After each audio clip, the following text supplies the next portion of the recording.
दोस्तों, क्या आपको भी ये जानकर हैरानी होती है कि कुछ लोग दूसरों से जो चाहे वो करवा लेते हैं, लेकिन आप चाहे कितनी ही कोशिश क्यों ना कर लें, लोग आपके मुताबिक नहीं चलते। तो आखिर ऐसा कौन सा हुनर है जिसे सीखने के बाद आप भी दूसरों से वैसा करवा सकते हैं जैसा आप चाहते हैं।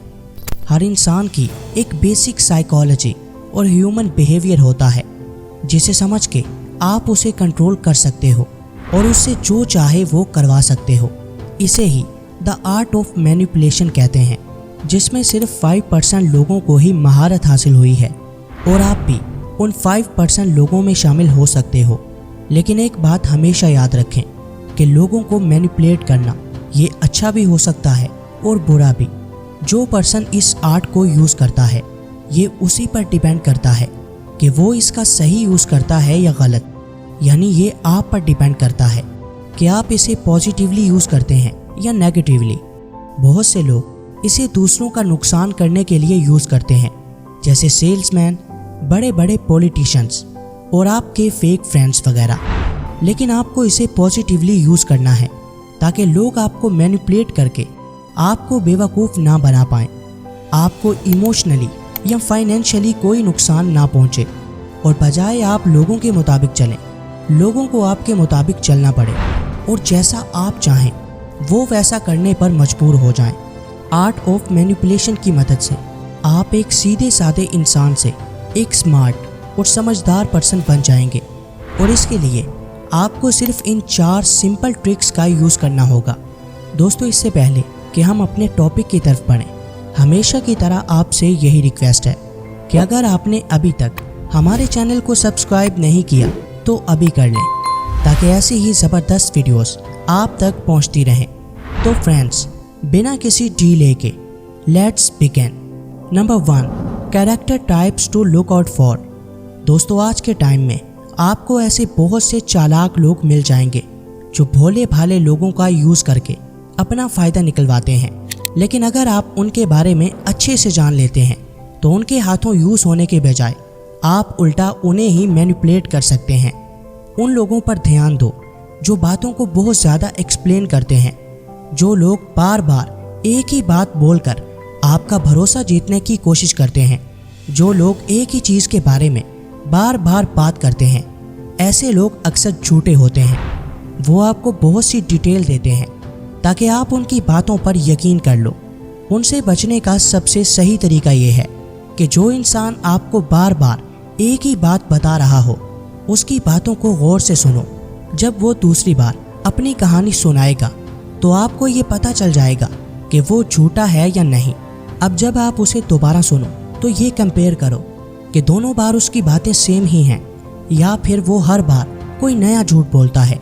फॉर एग्जाम्पल, ऐसे लोगों से दूर रहो जो ये कहते हैं कि उनके पास पहले बहुत पैसा था जो अब डूब गया है, क्योंकि जो शख्स खुद ही पैसों के मामले में कमज़ोर है, वो चाहे आपको कितना ही अच्छा मशवरा क्यों ना दे, उसकी बातों में आकर कभी भी पैसों के रिलेटेड कोई डील मत करना। और दूसरे वो लोग जो ये दिखाते हैं कि उन्हें सब पता है, वो हर चीज़ के बारे में अच्छे से जानते हैं।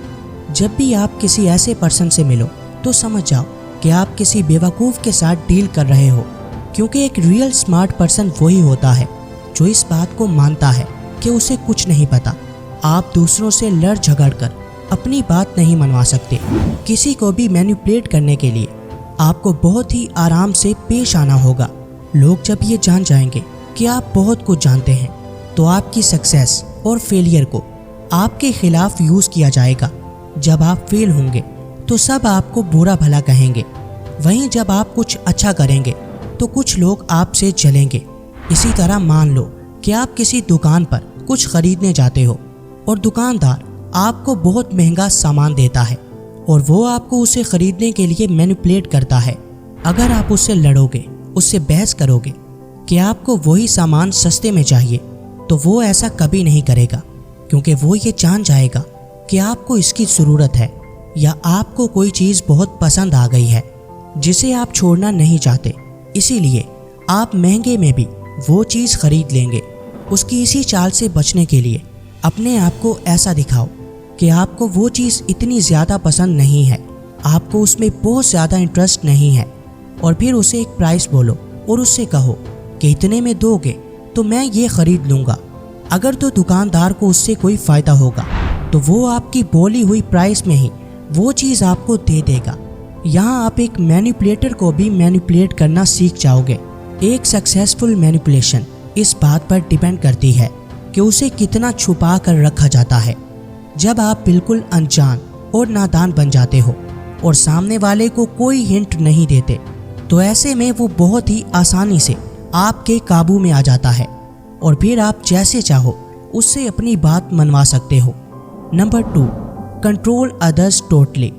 अगर आपको लगता है कि आप दूसरों के साथ अच्छा बिहेव करोगे, हमेशा उनके साथ प्यार से रहोगे, तो वो आपकी बातें मानने लगेंगे।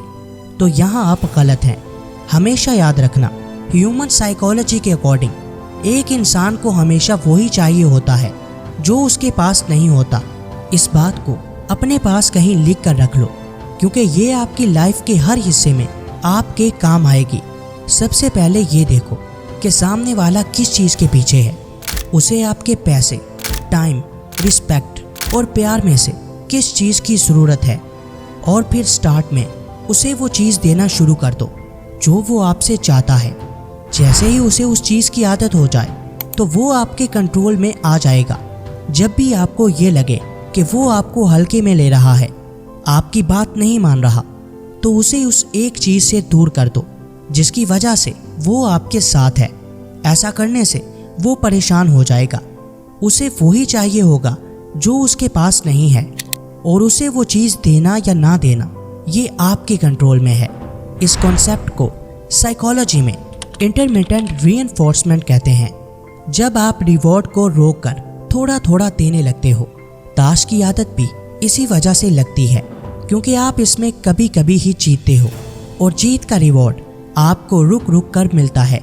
सोशल मीडिया की ऐप्स को इसी तरह से डिज़ाइन किया जाता है कि अगर एल्गोरिथम को ये पता चल जाए कि आप इस ऐप को छोड़ने वाले हो या इसे बहुत कम यूज़ कर रहे हो, तो वो आपको लाइक मिलने के और ज़्यादा नोटिफिकेशन भेजने लगता है। यही रीज़न है कि लोग टॉक्सिक रिलेशनशिप से बाहर नहीं आ पाते। वो ये बात अच्छे से जानते हैं कि कोई इंसान उनके लिए अच्छा नहीं है, वो उसके साथ खुश नहीं है, लेकिन वो खुश होना चाहते हैं, चाहे फिर सामने वाला उन्हें कितने ही बुरे तरीके से ट्रीट क्यों ना कर रहा हो। जैसे ही वो उसे छोड़ने का ख्याल करते हैं तो वो उन्हें थोड़ा सा प्यार दिखाकर वापस अपने जाल में फंसा लेता है। इसी तरह लोगों के माइंड को ट्रिक करने के लिए एक और बहुत ही पावरफुल टेक्निक है। Number 3, foot in the door effect. 2 भाइयों की एक कपड़े की दुकान थी। जब भी कोई नया कस्टमर उनके पास कुछ खरीदने आता और उनसे किसी ड्रेस की कीमत पूछता तो पीछे से एक भाई बोलता $42। तभी दूसरा भाई जो कस्टमर के पास खड़ा होता वो बोलता $22।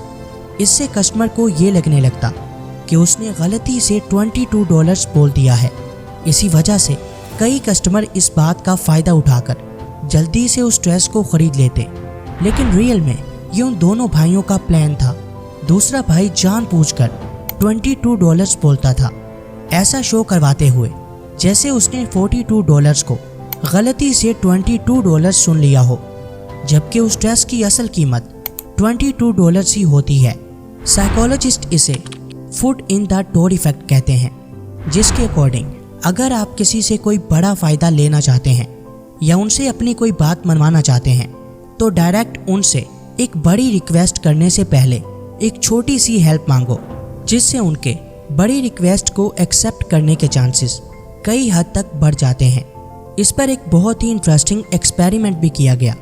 कुछ साल पहले रिसर्चर्स कुछ हाउस ओनर्स के पास गए और उनसे अपने गार्डन में एक बड़ा सा साइन बोर्ड लगाने के लिए रिक्वेस्ट की, जिस पर लिखा हुआ था ड्राइव केयरफुली। इमीडिएटली सब ने उनकी रिक्वेस्ट को एक्सेप्ट ना किया। अब रिसर्चर्स कुछ नए हाउस ओनर्स के पास गए और इस बार उनसे रिक्वेस्ट की कि वो उनके गार्डन में एक छोटा सा ड्राइव केयरफुली का बोर्ड लगा दें। इस पर ऑलमोस्ट सभी हाउस ओनर्स ने उनकी रिक्वेस्ट को एक्सेप्ट कर लिया। 2 हफ्ते बाद रिसर्चर्स उन्हीं हाउस ओनर्स के पास वापस गए और उनसे कहा कि वो इस स्मॉल बोर्ड को रिप्लेस करके बड़ा बोर्ड लगा दें, जिस पर 76% लोगों ने उनकी इस रिक्वेस्ट को भी एक्सेप्ट कर लिया। लिहाजा अगर आप भी किसी से अपनी कोई बात मनवाना चाहते हो तो पहले उससे कोई भी छोटी सी बात मनवाओ, कोई रिक्वेस्ट करो या कोई छोटी सी हेल्प मांगो और उसके बाद ही उनसे कोई बड़ी हेल्प मांगो। लेकिन ये सब करने के लिए आपको इस नेक्स्ट स्टेप को फॉलो करना है। Number 4, let them make the decision. दोस्तों, जब भी आप किसी को मैनिपुलेट करना चाहो तो उसे ये कभी मत लगने दो कि आप उसके लिए डिसीजन ले रहे हो या फिर वो आपकी वजह से डिसीजन ले रहा है। एक परफेक्ट मैनिपुलेशन वो होती है जहां सामने वाला वो काम करे जो आप चाहते हो, लेकिन वो ऐसा अपनी मर्जी से करे। शायद आपने कभी ये नोट किया हो कि जब कोई सेल्समैन आपके पीछे पड़ जाता है कि ये चीज़ खरीद लो, तब आप वो चीज़ नहीं खरीदते क्योंकि आपको ये लगने लगता है कि ज़रूर इसमें उस सेल्समैन का कोई फ़ायदा है, तभी वो आपके पीछे पड़ा है। जबकि मैनिपुलेशन के 2 मेन पार्ट होते हैं, ट्रस्ट और फ्रीडम। सबसे पहले लोगों का ट्रस्ट जीतो, उन्हें अपने ऊपर भरोसा दिलाओ। एक अच्छा मैनिपुलेटर वही होता है जो ये कभी शो नहीं करवाता कि वो किसी को मैनिपुलेट कर रहा है, क्योंकि अगर सामने वाला ये समझ जाए कि आप उसके लिए डिसीजन ले रहे हो तो आप फेल हो जाओगे। इसीलिए किसी को भी मैनिपुलेट करते हुए आपको उससे बहस नहीं करनी और ना ही अपनी बात मनवाने के लिए उसे फोर्स करना है, बल्कि उसका भरोसा जीतो और उसे खुद कोई डिसीजन लेने दो। वीडियो पसंद आई हो तो लाइक, कमेंट और शेयर करना हरगिज़ मत भूलिएगा। मिलते हैं किसी नई वीडियो में, तब तक के लिए अल्लाह हाफिज़।